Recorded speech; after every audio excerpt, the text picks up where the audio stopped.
കാരണം ഇസ്ലാമിൽ കുമ്പസാരമില്ല. പള്ളിയിലെ ഉസ്താദിന്റെ അടുത്ത് വന്നിട്ട് ഉസ്താദ് ഞാൻ തെറ്റുകൾ ചെയ്തു പോയി, ഇന്ന തെറ്റ് ചെയ്തു പോയി എന്ന് പള്ളിയിലെ ഉസ്താദിനോട് വന്നിട്ട് പ്രത്യേകമായി ഉണർത്താനോ അതിനാവശ്യമായ നിലയിൽ ഒരു സൗകര്യം ഒരുക്കി കൊടുക്കാനോ ഇസ്ലാം അനുവദിക്കുന്നില്ല. അത് നമ്മുടെ സഹോദര സമുദായത്തിൽപ്പെട്ട ക്രൈസ്തവ സഹോദരങ്ങളുടെ ആരാധനയിൽപ്പെട്ടതാണ്. നമുക്കത് പാടില്ല. നമുക്ക് പറയാൻ അള്ളാഹുവിനോട് മാത്രമേ ഉള്ളൂ തെറ്റുകൾ. അല്ല, ഞാൻ നിയാസ് മൗലവിയോട് ഞാൻ ഇന്നിങ്ങോട്ട് വരുമ്പോൾ ഒരു തെറ്റ് ചെയ്തു, നിയാസ് മൗലവിയുടെ അടുത്ത് തമാശക്കോ കാര്യമായിട്ടോ ഞാൻ പറഞ്ഞാൽ എന്റെ പാപം പൊറുക്കില്ല എന്നും അതേ പ്രവാചകൻ നബി മുഹമ്മദ് മുസ്തഫ ഇന്ന മിനൽ മുജാഹറ, പരസ്യപ്പെടുത്തുന്നവനായി പോയി ഞാൻ, അവൻ അല്ലാഹു പാപം പുറത്തു കൊടുക്കില്ല. ഞാനൊരു തെറ്റ് ചെയ്തു എന്ന് എന്റെ ഉസ്താദിനോട് ഞാൻ ചെന്ന് പറയാം ഉസ്താദേ പാപങ്ങളൊക്കെ പൊറുക്കാൻ വേണ്ടി ദുആരക്കി പറയണം.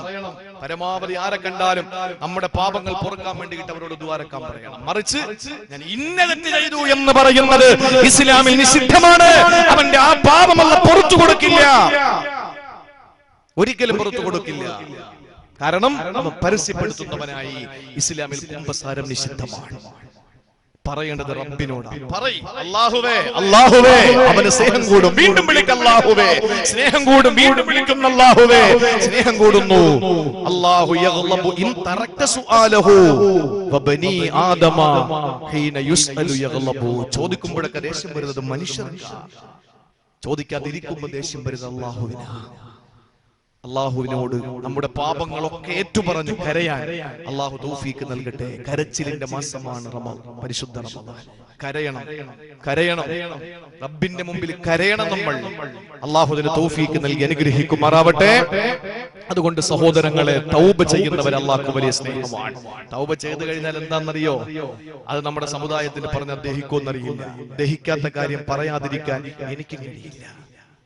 ഒരാളൊരു തെറ്റ് ചെയ്തു, ഞാനൊരു തെറ്റ് ചെയ്തു, ഞാൻ എന്നിട്ട് എന്റെ റബ്ബിനോട് ഞാൻ പറഞ്ഞു, പടച്ചോനെ ശരിയാണ്, അറിയാമായിരുന്നു തെറ്റാണെന്ന്, അഹങ്കാരത്തോടെ ഞാൻ ചെയ്തു. അല്ലാഹ്, എനിക്ക് നീ അല്ലാതെ വേറെ ആരാ ഉള്ളത് പൊറുക്കാൻ? നീ തന്നെ എനിക്ക് പുറത്തു തരണം, തന്നേ പറ്റൂ റബ്ബേ, ഇല്ലെങ്കിൽ ഞാൻ നഷ്ടവാളിയായി പോകും, എനിക്ക് നീ മാത്രമേ ഉള്ളൂ എന്ന് പറഞ്ഞ അപ്പൊ അല്ലാഹ് പുറത്തു തരാണ്. അപ്പോഴല്ല പൊറുക്കുകയാണ്. പിന്നെ ഞാൻ ആരെ പോലെയായി? ഈ തെറ്റ് ചെയ്യാത്ത മറ്റുള്ള ആളുകളെ പോലെ ഞാനായി. പാപമില്ലാത്തവനെ പോലെയായി. അപ്പോഴാണ് എന്നോട് അസൂയുള്ള ഒരുത്തൻ, അയാളെ നോക്കുമ്പോ ഞാനൊരു തെറ്റ് ചെയ്തു എന്നിട്ട് പശ്ചാത്തപിച്ചു, എന്നിട്ട് ഞാൻ ഇങ്ങനെ നടക്കുന്നു, എന്റെ പാപമല്ല പുറത്തു തന്നു, ഞാൻ ചെയ്യാത്തവനെ പോലെയായി. അതവന് സഹിക്കുന്നില്ല. അവൻ ആളുകളോടൊക്കെ പറയുന്നു, ഇവൻ ആരെന്നറിയോ, അവൻ ഇന്നവനാണെന്ന് പറഞ്ഞാൽ ആരംഭ പൂവായ നബിതങ്ങൾ പറയുന്നു, ഒരാളെ തെറ്റ് ചെയ്തിട്ട് തൗബ ചെയ്തിട്ട് അല്ലാഹു തൗബ സ്വീകരിച്ചാൽ ആ സ്വീകരിക്കപ്പെട്ട തൗബയുടെ പേരിൽ ആ തെറ്റ് ചെയ്ത ആ മനുഷ്യന്റെ തെറ്റുകൾ ചെയ്യാത്തത് പോലെയാണ് എന്ന് പറഞ്ഞിട്ടുണ്ട്. എങ്കിൽ ആ തെറ്റിനെ പറ്റി ആക്ഷേപിക്കും ഒരാൾ, അയാൾ ഈ തെറ്റ് ചെയ്യാതെ മരിക്കില്ല എന്ന് നബി മുഹമ്മദ് മുസ്തഫ. ഞാൻ കള്ളു കുടിച്ചു, ഞാൻ പുറക്കലിനെ ചോദിച്ചു, എനിക്കല്ല പുറത്തു തന്നു. ആളുകളെ ഞാൻ കള്ളു കുടിച്ചത് പറഞ്ഞുകൊണ്ട് നടക്കുന്നു. അതിൽ പറഞ്ഞുകൊണ്ട് നടക്കുന്ന ഒരാള്, അയാള് നല്ല സൂഫിയൊക്കെയാണ്, പക്ഷേ അയാൾ കാണുന്നവരോടൊക്കെ പറയുന്നു, അവൻ കള്ളുടിയനാ എന്ന് പറയുന്നു. ഈ കള്ളുകുടിയനാണ് എന്ന് പറഞ്ഞ ഈ സാത്വികനായ വിശുദ്ധനായ സൂഫിയായ പണ്ഡിതനായ നിസ്കാരമുള്ള നോമ്പുള്ള ഇബാദത്തുള്ള നിസ്കാരത്തടമ്പുള്ള കണ്ണങ്കാലിന് മുകളിൽ മുണ്ടെടുക്കുന്ന ഈ തൊപ്പിവെച്ച നാടി വെച്ച ഈ മുസ്ലിം ഉണ്ടല്ലോ, ഇതേപോലെ കള്ളു കുടിക്കാതെ മരിക്കില്ല എന്ന് ആരംഭ പൂവായ നബി മുഹമ്മദ് മുസ്തഫ. അത്രയും ഗൗരവം കൊണ്ട് പശ്ചാത്തപിക്കുന്ന ഒരു മനുഷ്യന് നിസ്സാരമാണെന്ന് കരുതിപ്പോയോ? ആരുടെയും തെറ്റുകൾ വിളമ്പിക്കൊണ്ട് നടക്കാൻ നമ്മൾ ഒരിക്കലും കോളാമ്പിയാകരുത്. ഒരിക്കലും നമ്മൾ ജീവിതത്തിൽ മറ്റാരുടെയും തിന്മകൾ പറഞ്ഞു നടക്കരുത്. നമുക്ക് നമ്മുടെ റൂട്ട് ക്ലിയർ ആക്കി പോവുക, നമ്മൾ നന്നാകാൻ ശ്രമിക്കുക. അല്ലാഹു തൗഫീഖ് നൽകി അനുഗ്രഹിക്കുമാറാവട്ടെ. അതുകൊണ്ട് രണ്ടാമതായി അല്ലാഹു സ്നേഹിക്കുന്ന വിഭാഗം വേറെ ആരുമല്ല, അത് തൗബ ചെയ്യുന്നവരാണ്. അതേ ആയത്തിന്റെ ബാക്കിയായി അല്ലാഹു പറയുകയാണ്, വയുഹിബ്ബുൽ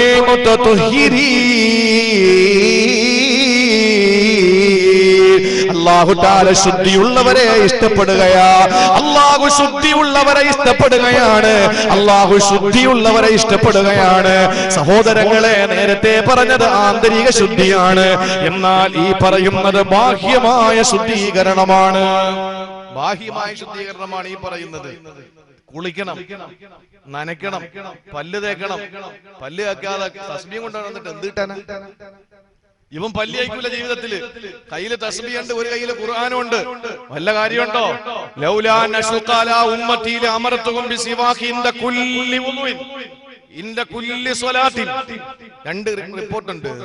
അല്ലാഹുവിന്റെ റസൂൽ പറഞ്ഞു, എന്റെ ഉമ്മത്തുകൾക്ക് ഇടങ്ങേറാവും.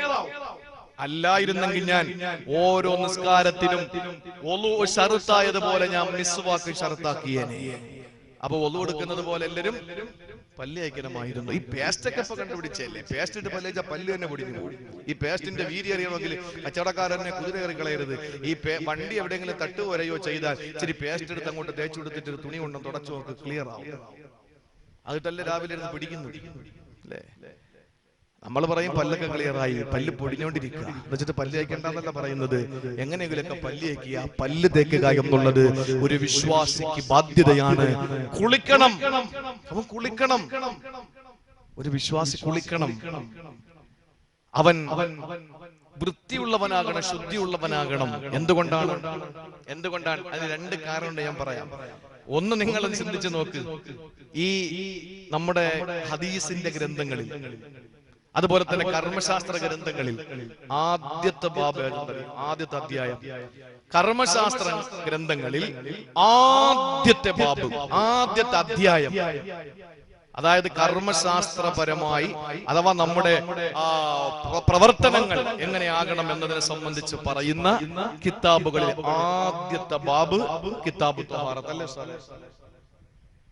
നിസ്കാരം പിന്നെ, കിതാബു സ്വലാത്ത് പിന്നെ, കിതാബു സൗമ് പിന്നെ, നോമ്പിനെ പറ്റി പിന്നെ. ആദ്യത്തെ അധ്യായം കിതാബു ത്വഹാറ, ശുദ്ധിയാണ്. വലിയ ശുദ്ധി, ചെറിയ ശുദ്ധി, നജസ്സുകൾ, അതുമായി ബന്ധപ്പെട്ട മാലിന്യങ്ങളും അതിന്റെ പിന്നെ ശുദ്ധീകരണവും ഒക്കെ പഠിപ്പിച്ചിട്ടാണ് അവനെ നിസ്കാരത്തിൽ പഠിപ്പിക്കാൻ വേണ്ടി തയ്യാറാവുന്നത്.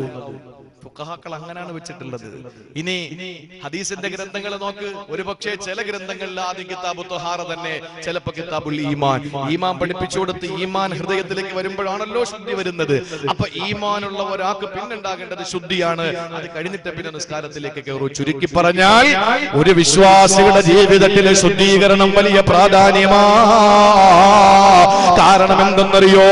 അല്ലാഹു വൃത്തിയുള്ളവരെ ഇഷ്ടപ്പെടുകയാണ്. കുളിക്കുന്നവരെ, നനയ്ക്കുന്നവരെ, ശുദ്ധിയുള്ളവരെ, പല്ല് തേക്കുന്നവരെ അല്ലാഹു ഇഷ്ടപ്പെടുകയാണ്. അതുകൊണ്ടല്ലേ ഹബീബേ നബി മുഹമ്മദ് മുസ്തഫ സല്ലല്ലാഹു അലൈഹി വസല്ലമ തങ്ങളോട് ചോദിച്ചു, നബിയേ, ഈ ഭൂമി ലോകത്ത് നിങ്ങൾക്ക് ഏറ്റവും ഇഷ്ടപ്പെട്ടത് എന്താ? ആകാശത്തിന്റെ കീഴിൽ, ഭൂമിയുടെ മുകളിൽ നിങ്ങൾ ഏറ്റവും കൂടുതൽ ഇഷ്ടപ്പെടുന്നത് എന്താണെന്ന് ചോദിച്ചപ്പോൾ അല്ലാഹുവിന്റെ ഹബീബ് പറഞ്ഞത് എന്താണ്? എന്റെ പ്രിയപ്പെട്ട ഭാര്യമാരാ, എന്റെ ഭാര്യമാരോട് എനിക്ക് വല്ലാത്ത സ്നേഹമാണ്. അതെന്തുകൊണ്ടാണ്? അന്നത്തെ പശ്ചാത്തലത്തിൽ റസൂലുള്ളാഹി പറഞ്ഞതാണ്. എന്താ പശ്ചാത്തലം എന്നറിയോ? ഹൈദ് രക്തം പുറപ്പെടുന്ന സമയത്ത് ഭാര്യമാരെ മാറ്റിക്കിടത്തിയിരുന്ന, അല്ലെങ്കിൽ ഒരു പെണ്ണിന് പുല്ല് വില കൊടുക്കാത്ത കാലഘട്ടത്തിൽ കാട്ടാളന്മാരുടെ മുമ്പിൽ നിന്നുകൊണ്ട് തന്റെ പ്രിയപ്പെട്ട ഭാര്യമാരുടെ വിലയെന്തെന്ന് പഠിപ്പിച്ചു കൊടുത്ത മഹിതമായ കുടുംബ ജീവിതത്തിന്റെ മാതൃക മാലോകയുടെ മുമ്പിൽ മലക്കെട്ടൊടർന്നു കൊടുത്ത മാണിക്യമലരെ റസൂലുള്ളാഹി. അല്ലാഹുവിന്റെ പ്രിയപ്പെട്ട പ്രവാചകനെ പറയുന്ന രണ്ടാമതായി എനിക്ക് ഏറ്റവും വലിയ സന്തോഷം തരുന്ന, ഏറ്റവും വലിയ ഇഷ്ടമുള്ളത് എന്തെന്നറിയോ? ഖുർറത്തു ഐനിൻ ഫീ സലാത്തി. എന്റെ കൈകെട്ടി നിസ്കരിക്കുമ്പോൾ എന്റെ മനസ്സിനുണ്ടാകുന്ന കുളിർമയാ.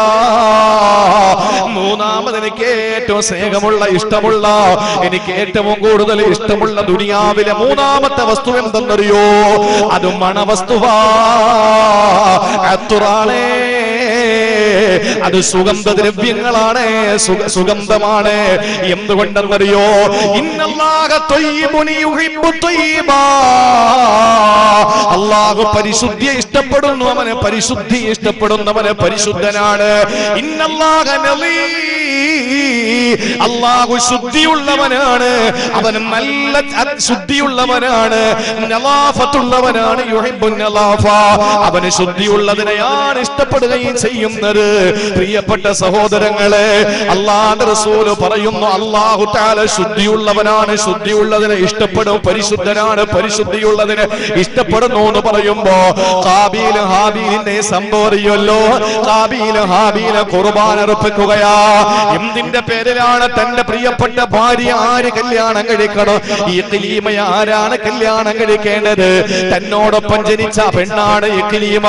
അതുകൊണ്ട് ഹാബീൽ പറഞ്ഞു എനിക്ക് കെട്ടണം. ഹാബീലിനോടൊപ്പം പിറന്ന പെണ്ണ് അതാണ് ആ പെണ്ണിനെ കല്യാണം കഴിക്കാൻ ഹാബീൽ തയ്യാറായില്ല. കാരണം ഹാബീലിനോടൊപ്പം പിറന്ന പെണ്ണിനെ ആദ്യ പ്രസവത്തില് ഹാബീൽ കല്യാണം കഴിക്കണം, രണ്ടാമത്തെ പ്രസവത്തില് ഹാബീല് ആദ്യ പ്രസവത്തിലെ പെണ്ണിനെ കല്യാണം കഴിക്കണം. ഓരോ പ്രസവത്തിലും ഒരാണ് ഒരു പെണ്ണെന്ന നിലയിൽ 20 തവണ പ്രസവിച്ചു. 21ാമത്തെ പ്രസവത്തില് ഒരു ആൺകുട്ടി മാത്രം അല്ലാഹു തആല ഹവ്വാ ബീവിക്ക് കൊടുത്തു. എന്തുകൊണ്ടെന്നറിയോ? ഹാബീലിനെ ഹാബീൽ കൊന്നതിന്റെ പേരിൽ ഒരു ആണ് കുറഞ്ഞുപോയി. 20 ആണ് 20 പെണ്ണ് വേണം ഓരോ പ്രസവത്തിലും 2 കുട്ടികൾ. അങ്ങനെ 20 പ്രസവത്തില് 40 മക്കളെ കൊടുത്തു. 20 ആണും 20 പെണ്ണും, 10 പെണ്ണും 10 ആണുമാണ്. അങ്ങനെ 20 ആണും 20 പെണ്ണുമാണ്. അങ്ങനെ ആ 20 പേരും അവരുടെ ജീവിതത്തിലൂടെ മക്കൾ ഉണ്ടാകണം. ഇവിടത്തെ സന്താനങ്ങളുടെ ഉൽപാദനം നടക്കണം. അങ്ങനെ വരുമ്പോൾ ഒരു ആണിന്റെ കുറവുണ്ട്. കാരണം ഹാബീൽ എന്ന മകനെ ഹാബീൽ കൊന്നപ്പോ ഒരാണിന്റെ കുറവുണ്ട്. അതിന് 21ാമത് ഹവ്വാ ബീവി പ്രസവിച്ചു. അതിലൊരു പെൺകുട്ടിയില്ല, ഒരാണ് മാത്രമാണ്. ആ ആൺകുട്ടിയെ കൊണ്ടാണ് പ്രിയപ്പെട്ടവരെ അല്ലാഹു പരിഹരിച്ചതെങ്കിൽ, അങ്ങനെയാണ് മനുഷ്യകുലം ഇവിടെ ഉണ്ടായതെങ്കിൽ ഇതൊക്കെ തഫ്സീറിൽ കാണാം. ഹാബീൽ ഏത് പെണ്ണിനെയാണോ കെട്ടണമെന്ന് വാശി പിടിച്ചത്, അതിനെ യഥാർത്ഥത്തിൽ അല്ലാഹുവിന്റെ തീരുമാനം ഹാബീൽ കെട്ടലാണ്. ഇന്ന് നടക്കുന്നത് പോലെ അന്ന് നടന്നു. ഹാബീൽ പറഞ്ഞു, വാപ്പാ ആദമേ, ഇത് നിങ്ങളുടെ തന്ത്രമാണ്. നിങ്ങളുടെ ഹാബീൽ എന്ന മോൻ അവളെ കെട്ടിച്ചു കൊടുക്കാനുള്ള കാര്യമാണ്, പരിപാടിയാണ്, നടക്കൂല. പടച്ചോനാണ്, ഞാൻ അവനെ കൊന്നുകളയൊന്ന് പറഞ്ഞു. വാപ്പ ഇല്ലാത്ത നേരത്ത്, ആദം നബി ഇല്ലാത്ത നേരത്ത് ഹാബീൽ വാളെടുത്ത് ഹാബീലിനെ കൊന്നുകളഞ്ഞു. പ്രിയപ്പെട്ട സഹോദരങ്ങളെ, ആ മയ്യത്തും എന്ത് ചെയ്യണമെന്നറിയാതെ നടക്കുമ്പോ ഒരു കാക്കയെ അല്ലാഹു അയച്ചുകൊണ്ട് കാക്കയുടെ ചുണ്ടുകൊണ്ട് മണ്ണ് മാറ്റിയിട്ടെടുത്ത ചത്ത കാക്കയെ അടയ്ക്കുന്നത് കണ്ടു. അങ്ങനെയാണ് ഹാബീലിനെ അടക്കിയത്. ഈ വിരീതന് സൗഭാഗ്യമുണ്ടായി. പ്രിയപ്പെട്ടവരെ, അവിടെ ചെന്ന് ഹാബീലിന്റെ ഖബർ കാണാൻ കഴിഞ്ഞു. ഓർക്കണേ പ്രിയപ്പെട്ട സഹോദരങ്ങളെ, ഒരു നിമിഷം ഒന്ന് ചിന്തിക്കണേ. അല്ലാഹുവിന്റെ തീരുമാനം വന്നു. ഇഖ്ലീമയെ കല്യാണം കഴിക്കേണ്ടത് ആരാണ്? നിങ്ങൾ നേർച്ച അർപ്പിക്ക്. ആരുടെ ഖുർബാനാണോ സ്വീകരിക്കുന്നത്? ഈ വാക്ക് കേൾക്കുമ്പോൾ ആർക്കും ഞെട്ടല് വേണ്ട. ഇത് ഖുർആന്റെ വാക്കാണ്. ഇത് ഖറബാ ഖുർബാന.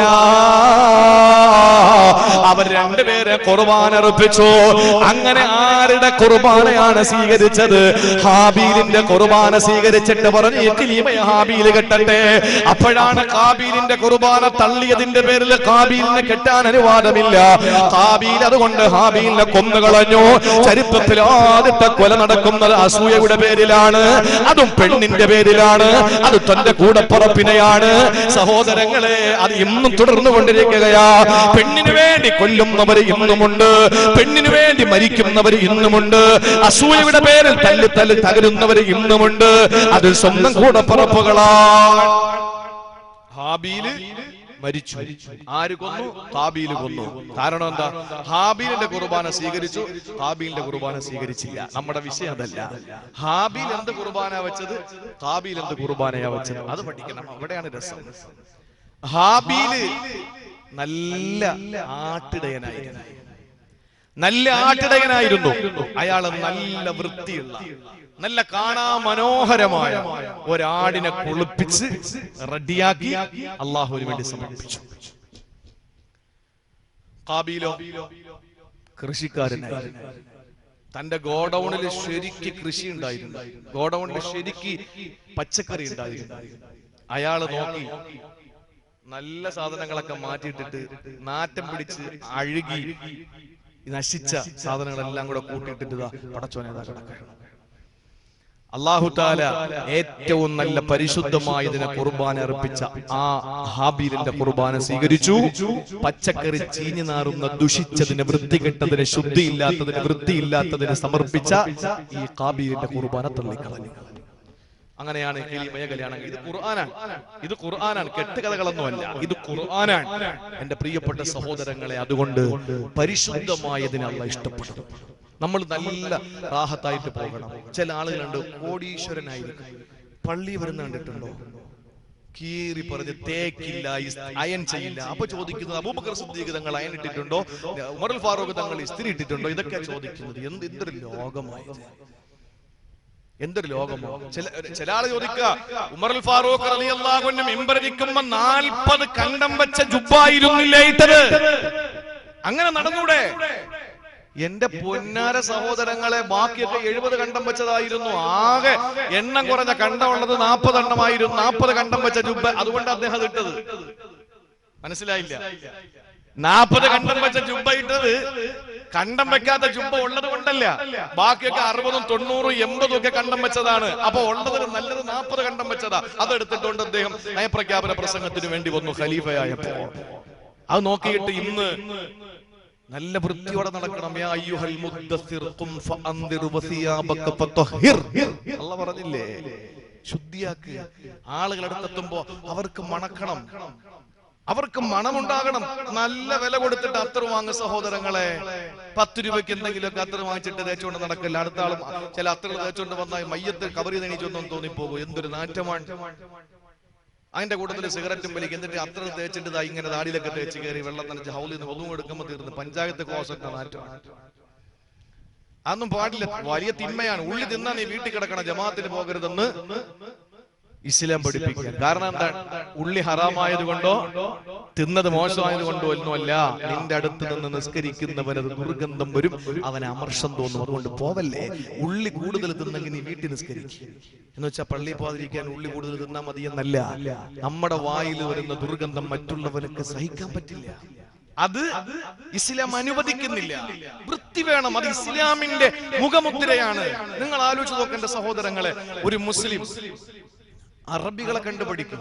പറഞ്ഞ അറബികൾ അവര് ഈ അത്ര തേപ്പ് മാത്രമേ ഉള്ളൂ, എന്തോ ആവട്ടെ, അടുത്തു വരുമ്പോൾ ഒരു നല്ല മണമല്ലേ. അത് ജനങ്ങൾക്ക് നല്ല ആസ്വാദ്യകരമായ, അവരുടെ ആസ്വാദാരത്തിന് അവർക്ക് നല്ല മണമടിക്കുന്ന വില കൂടിയ അത്തറുകൾ. എന്റെ ഹബീബിന് ഇഷ്ടപ്പെട്ടത് ലോകത്ത് ഏറ്റവും വലുത് നല്ല ഫുഡ് എന്നല്ല പറഞ്ഞത്. നമ്മൾ നല്ല വില കൂടിയ ഫുഡ് വാങ്ങിക്കും, എന്നിട്ട് വില കുറഞ്ഞ അത്തറും വാങ്ങിക്കും. അല്ല, വില കുറഞ്ഞ ഭക്ഷണം കഴിച്ചിട്ട് നല്ല മണമുള്ളത് ജനമാഗ്രഹിക്കും. വസ്ത്രമാധരിക്കേണ്ടത് നിനക്കാഗ്രഹം തോന്നുന്നതാ തിന്നേണ്ടത്. നിനക്കാഗ്രഹം തോന്നുന്നതാ തിന്നേണ്ടത്. ജനമാഗ്രഹിക്കുന്ന വസ്ത്രമാ ധരിക്കേണ്ടത്. ജനങ്ങൾക്ക് ഇഷ്ടം വരണം നിന്റെ ഡ്രസ്സിങ് കാണുമ്പോ, ജനങ്ങൾക്ക് ഇഷ്ടം വരണം നീ അടുത്തു വരുമ്പോ. തിന്നുന്നത് ജനങ്ങൾ ഇഷ്ടപ്പെടുക. ഒരാൾക്ക് പൊറോട്ടയാണ് ഇഷ്ടം എന്നും പറഞ്ഞ് എനിക്ക് പൊറോട്ട തിന്നാൻ പറ്റുമോ? ഇപ്പൊ കഴിക്കാൻ പോയ നിയാസ് ഉസ്താദിന്റെ ജ്യേഷ്ഠന്റെ വീട്ടില് ഇവിടെ നമ്മുടെ ഈ ദേശീയ ഭക്ഷണമല്ല, നമ്മുടെ ഈ സ്വദേശ ഭക്ഷണം ഉണ്ടല്ലോ, ഒറട്ടി. അതുകൊണ്ട് കപ്പയുണ്ട്. എനിക്കിഷ്ടം കപ്പയാണ്, ഞാൻ കപ്പ കഴിച്ചു. നമ്മുടെ ഇഷ്ടം അല്ല ഉസ്താദ്, ഒരു പൊറോട്ട എനിക്കിഷ്ടം ഇതാണ്, ഞാൻ കഴിച്ചു. ഡ്രസ്സിംഗ് അതുപോലെ തന്നെ. പിന്നെ അത്തർ, അത് ജനങ്ങൾക്ക് എന്താണ് മണം? നമുക്ക് ഇഷ്ടമുള്ള ചിലപ്പോൾ ജനങ്ങൾ എന്തൊരു നാറ്റം, അപ്പോഴേ മാറ്റിയേക്കണം. നമ്മളൊരു മണം അടിച്ചോണ്ട് പോയി, ജനങ്ങൾ പറഞ്ഞു നല്ല മണം, അത് നമ്മൾ ധരിക്കണം. അത് നമ്മുടെ ബാധ്യതയാണ്. കാരണം അള്ളാഹു ശുദ്ധി ഇഷ്ടപ്പെടുന്നു. അള്ളാഹു ശുദ്ധിയുള്ളവനാണ്, ശുദ്ധി ഇഷ്ടപ്പെടുകയാണ്. അള്ളാഹു അങ്ങനെ നല്ല നിലയിൽ ജീവിക്കാൻ അള്ളാഹു തൗഫീഖ് നൽകി അനുഗ്രഹിക്കുമാറാവട്ടെ. അള്ളാഹു നമ്മളെ സ്നേഹിക്കുന്നവരിൽ അള്ളാഹു നമ്മളെ ചേർക്കട്ടെ. നാലാമതായിട്ട് അള്ളാഹു പറയുകയാണ്, ഫഇന്നല്ലാഹ യുഹിബ്ബുൽ മുത്തഖീൻ. അല്ലാഹു തഖ്വയുള്ളവരെ ഇഷ്ടപ്പെടുകയാണ്. സൂറത്തു ആലു ഇംറാൻ. തഖ്വയുള്ളവരെ അല്ലാഹു ഇഷ്ടപ്പെടുകയാണ്. തഖ്വ എന്ന് പറഞ്ഞാൽ ഇവിടെ നമ്മളൊരു കാര്യം ചെയ്യുമ്പോൾ ആഖിറത്തിൽ വരുമ്പോൾ അതിനെ പേടിക്കലാണ്. ഇവിടെ ഒരു കാര്യം ചെയ്യാൻ പോകുന്നു, അതിനെ ആഖിറത്തിൽ നമ്മൾ പേടിക്കരുത്. ഒരു ഉദാഹരണം പറയാം. എന്താണ് തെറ്റെന്ന് ചോദിച്ച വാബിസ റളിയല്ലാഹു അൻഹുവിനോട് നബി തങ്ങൾ 2 വിരലുകൾ അദ്ദേഹത്തിന്റെ നെഞ്ചിലേക്ക് കുത്തിയിട്ട് പറഞ്ഞു, ഇസ്തഫ്തി ഖൽബക, നിന്റെ ഹൃദയത്തോട് ചോദിക്കുക വാബിസ, ഏതാണ് തെറ്റെന്ന് ആ നെഞ്ചകത്ത് നിന്ന് പറഞ്ഞു തരും. എന്നിട്ട് പറഞ്ഞു, ഒരു കാര്യം നമ്മൾ ചെയ്യുമ്പോ ഉത്സാഹവും സന്തോഷവും ഉല്ലാസവും തോന്നുന്നെങ്കിൽ, ആര് കണ്ടാലും കുഴപ്പമില്ല എന്ന് തോന്നുന്നെങ്കിൽ അത് നന്മയാണ്. ഏതെങ്കിലും ഒരു കാര്യം ചെയ്യുമ്പോൾ ആരെങ്കിലും കാണുവോ എന്നൊരു ടെൻഷൻ ഉണ്ടായാൽ അത് തിന്മയാണെന്ന് അഷ്റഫുൽ വറ സല്ലല്ലാഹു അലൈഹി വസല്ലം. ഇനിയിപ്പോ നന്മ ഖുർആനിലുണ്ടോ ഹദീസിലുണ്ടോ നോക്കി അടക്കണ്ട. മനസ്സിലായോ? ഒരു കാര്യം, ഇപ്പൊ വീൽ ചെയർ കൊടുക്കാൻ, ഇവിടെ വീൽ ചെയർ കൊടുക്കാൻ, അങ്ങനെ വീൽ ചെയർ എടുത്ത് കൊടുക്കുമ്പോ ആരെങ്കിലും വരുന്നുണ്ടോ എന്ന് പറഞ്ഞ് ആരും ഇങ്ങനെ പാത്തും പതുങ്ങി ഇരുന്നിട്ട് കൊടുക്കൂല. കാരണം ഇത് നന്മയാണ്. അതേസമയം ഇവിടെ വരുന്ന ഒരാൾക്ക് മറ്റേ ഐറ്റം ഒരു കുപ്പി കൊടുക്കാൻ തീരുമാനിച്ചു. അപ്പൊ നമ്മളെന്താ, പള്ളിയിൽ ഉസ്താദ് വരുന്നുണ്ടോ, കമ്മിറ്റിക്കാർ വരുന്നുണ്ടോ, ആരും വരുന്നുണ്ടോ നോക്കിയിട്ട് കൊടുക്കും. കാരണം അത് തെറ്റാണ്. കാരണം കൊടുക്കുമ്പോ ടെൻഷൻ ഉണ്ടായി. നമ്മൾ ചെയ്യുന്ന ഒരു പ്രവർത്തനം, ഞാൻ ഉദാഹരണം പറഞ്ഞതേ ഉള്ളൂ, ഒരു പ്രവൃത്തി അത് ചെയ്യുമ്പോ മറ്റുള്ളവരെ ഭയന്നുകൊണ്ടും അവര് കണ്ടാൽ വിഷമമല്ലേ എന്ന ചിന്തയോട് ചെയ്യുന്നതൊക്കെ തെറ്റാണ്. നമ്മുടെ മനസാക്ഷിയാണ് തെറ്റും നന്മയും തിന്മയും ഒക്കെ തിരിച്ചറിയുന്നത്, അല്ലേ? നമ്മൾ വിളിക്കുന്ന ഒരു കാര്യം, ഒരു മനുഷ്യന്റെ മുഖത്ത് നോക്കിയിട്ട് പശ്ചാത്തലങ്ങളാണ് തിന്മകൾ ഉണ്ടാക്കുന്നത്, തെറ്റുകൾ ഉണ്ടാക്കുന്നത് പശ്ചാത്തലങ്ങളാണ്. ഒരാളുടെ മുഖത്ത് നോക്കിയിട്ട് അങ്ങയുടെ പിതാവിന്റെ ശിരസ് എന്ന് പറഞ്ഞു കഴിഞ്ഞാൽ എന്തെങ്കിലും അയാൾ ചെയ്യോ? ഇല്ല. അങ്ങയുടെ പിതാവിന്റെ ശിരസ് എന്ന് പറഞ്ഞാൽ അയാൾക്ക് സ്നേഹം കൂടെ ഉള്ളൂ. ഇതേപോലെ അവന്റെ മുഖത്തിന്റെ വാപ്പാടെ തലയെന്ന് പറഞ്ഞു, ഇതെന്നല്ലേ നേരത്തെ പറഞ്ഞത്. അങ്ങെന്നുള്ള സ്ഥലത്ത് നിന്റെ എന്നായി, പിതാവ് എന്നുള്ള സ്ഥലത്ത് വാപ്പാന്നായി, ശിരസ് എന്ന സ്ഥലത്ത് തലയെന്നായി. അപ്പൊ അത് തിന്മയായി, അടി നിനക്ക് വെറുതു അതിനുമായി, അല്ലേ? പശ്ചാത്തലങ്ങളാണ് തിന്മകൾ ഉണ്ടാക്കുന്നത്, പശ്ചാത്തലങ്ങളാണ് തിന്മ ഉണ്ടാക്കുന്നത്. നമ്മളിപ്പോ കറണ്ട് പോയി, നമ്മുടെ ഇപ്പൊ എമർജൻസി ഇല്ല, എല്ലാ വീടുകളിലും കേടുവന്നിരിക്കുന്ന ഒന്നാമത്തെ സാധനം എമർജൻസിയാണ്. എല്ലാ വീട്ടിലും ഒരെണ്ണം കാണും കേടുവന്ന സാധനം, വേറെ ഒന്നുമില്ല. ഒരു സ്ഥലത്ത് എന്താ മാർഗം നോക്കുമ്പോ ഉണ്ട് ഒരു നിലവിളക്ക് മോളെ ഇരിക്കാൻ, അതിനെ എടുത്തിങ്ങോട്ട് വെച്ചു. ഇനിയിപ്പോ ഇച്ചിരി എണ്ണ, പച്ച എണ്ണ അങ്ങോട്ട് ഒഴിച്ചിട്ട് അതിലിങ്ങനെ തിരി കൊടുത്ത് നല്ല വെട്ടം, അൽഹംദുലില്ലാഹ് റാഹത്തായി. തെറ്റുണ്ടോ? ഇല്ല. അതേസമയം കട ഉദ്ഘാടനത്തിന് അത് പട്ടാപ്പകല് കൊണ്ടുവച്ചിട്ട് നമ്മൾ ഇങ്ങനെ അതിങ്ങനെ കൊളുത്തി എണ്ണ ഒഴിച്ചിട്ട്, അത് നമ്മുടെ സഹോദരങ്ങൾ, നമ്മുടെ കൂടപ്പുറപ്പുകളായ ഹിന്ദു സഹോദരങ്ങൾ അഗ്നിദേവനെ ആരാധിക്കുന്ന പൂജയാണ് വിളക്ക് കത്തിക്കുക. അതൊരു മുസ്ലിമിന് കത്തിക്കാൻ പാടില്ല. നിങ്ങൾക്ക് യോജിക്കാം, എനിക്ക് ദീനിന്റെ കാര്യം പറഞ്ഞേ പറ്റൂ. എന്റെ പ്രിയപ്പെട്ട സഹോദരങ്ങളെ, അത് തെറ്റാണ്. അപ്പൊ ഇന്നലെ കത്തിച്ചതോ അത് ശരിയാണ്. പശ്ചാത്തലങ്ങളാണ് തിന്മ ഉണ്ടാക്കുന്നത്. ഞാൻ പറഞ്ഞു വന്നത്, അള്ളാഹു തഖ്വയുള്ളവരെ ഇഷ്ടപ്പെടുന്നു എന്ന് പറഞ്ഞാൽ ഒരു കാര്യം ചെയ്യുമ്പോൾ അതിന്റെ പേരിൽ നമുക്കൊരു ടെൻഷൻ ഉണ്ടാകാൻ പാടില്ല. ആഖിറത്തിൽ ഇത് ചോദ്യമുണ്ടാകുമെന്നൊരു ഭയം ഉണ്ടാവുക, അതാണ് തഖ്വ. നമ്മൾ ചെയ്യുമ്പോൾ ഇത് കുഴപ്പമൊന്നും ആഖിറത്തിൽ ഒരു ചോദ്യം ഉണ്ടാവൂല എന്നുറപ്പുണ്ടെങ്കിൽ അത് ചെയ്. എന്റെ പ്രിയപ്പെട്ടവരെ, അങ്ങനെ തഖ്വ നമ്മൾ ചെയ്താൽ, തഖ്വയുള്ളവരായി നമ്മൾ മാറിയാൽ, ആ തഖ്വയുള്ള മുത്തഖിയായ മനുഷ്യനോട് അല്ലാഹുവിനെ വല്ലാത്ത അടുപ്പമാ, അദമ്യമായ സ്നേഹമാ. അങ്ങനെ തഖ്വ നിങ്ങൾ നിർവഹിച്ചു കഴിഞ്ഞാൽ, അല്ലാഹുവിനെ സൂക്ഷിച്ചു ജീവിച്ച അല്ലാഹ് പറയുകയാണ്, വമയ്യത്തഖില്ലാഹ യജ്അൽ ലഹു മഖ്റജാ വയർസുഖു മിൻ ഹൈസു ലാ യഹ്തസിബ്. ദാരിദ്ര്യത്തിന്റെ പേരിൽ എന്തിനാ ഭയപ്പെടുന്നത്? കച്ചവടം നടക്കുന്നില്ല എന്ന പരിഭവം എന്തിനാ? ശമ്പളമില്ല എന്ന വേദന എന്തിനാ? ഇന്നും എത്രയോ ആളുകൾ പറയുന്നു ശമ്പളമില്ല, വേതനമില്ല, കട തുറക്കുന്നില്ല, കച്ചവടമില്ല. എന്തിനാ ഭയപ്പെടുന്നത് മുസ്ലിമേ? ഏത് പ്രവൃത്തി ചെയ്യുമ്പോഴും അല്ലാഹുവിനെ സൂക്ഷിച്ചോ. അല്ലാഹ് നിനക്ക് തരുന്നത് യജ്അൽ ലഹു മഖ്റജാ. ഗൾഫ് നാടുകളിൽ പോയവർക്കറിയാം, എക്സിറ്റ് 1 എക്സിറ്റ് 2 എന്ന് പറഞ്ഞ് കൊടുത്തിട്ടുണ്ട്. എന്ന് പറഞ്ഞാൽ ഇതുവഴി ചാടിയാൽ പുള്ളിമാൻ ജംഗ്ഷൻ വഴി പോകാം. ഇനി അപ്പുറത്തെ എക്സിറ്റ് 2 ആണെങ്കിൽ അത് അവിടെ നിന്ന് പനച്ചമൂട്ടിലേക്കാണ് പോവുക. ഇനി എക്സിറ്റ് 3 ആണെങ്കിൽ പുത്തൻതെരുവിലേക്കാ പോവുക. ഇങ്ങനെ എക്സിറ്റ് 1, എക്സിറ്റ് 2, എക്സിറ്റ് 3 എന്ന് പറഞ്ഞ് ഗൾഫ് നാടുകളിൽ കൊടുക്കുമ്പോ ആ ഇംഗ്ലീഷ് വേർഡിന്റെ തൊട്ടുമുകളിൽ അറബിയിൽ കൊടുത്തിരിക്കുന്ന ഒരു പദമുണ്ട് മഖ്റജ്. മഖ്റജ് 1, മഖ്റജ് 2, മഖ്റജ് 3. എന്താണ് മഖ്റജ് എന്നറിയോ? നിങ്ങളെ പോകുന്നതിൽ നിന്ന് രക്ഷപ്പെട്ട് നിങ്ങളെ സ്ഥലത്തേക്ക് പോകാനുള്ള വഴിയാണ്. അല്ലാഹ് പറയുന്നു, നിങ്ങൾ അല്ലാഹനെ സൂക്ഷിക്കുമോ നിങ്ങൾ അനുഭവിക്കുന്ന വേദനയിൽ നിന്ന് നിങ്ങൾക്ക് അല്ലാഹ് എക്സിറ്റ് അടിച്ചു തരുന്നതാണ്. ആ പ്രയാസത്തിൽ നിന്ന് കരകയറാ. എന്നിട്ടോ നിങ്ങൾ പ്രതീക്ഷിക്കാതെ അല്ലാഹ് നിങ്ങൾക്ക് അന്നം തരുന്നതാണ്.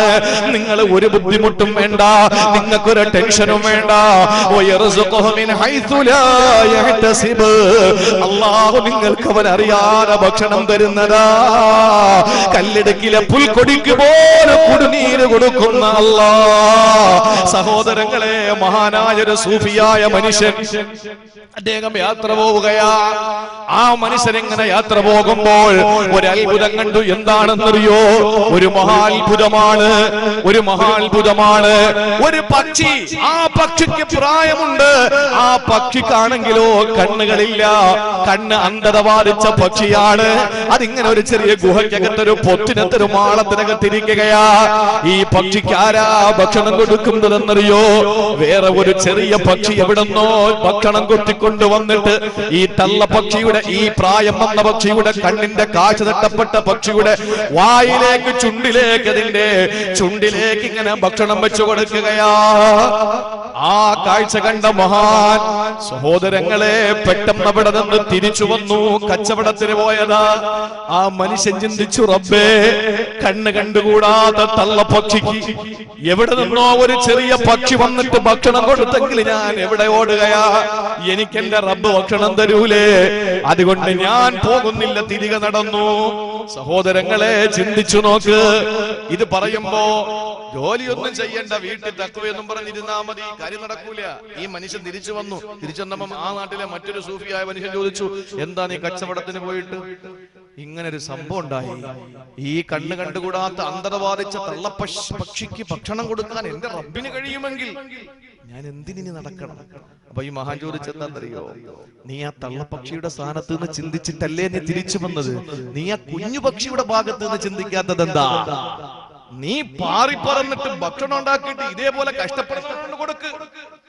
നീ തള്ളപ്പക്ഷിയുടെ കാര്യം നോക്കിയിട്ട് തിരിച്ചു വന്നില്ലേ?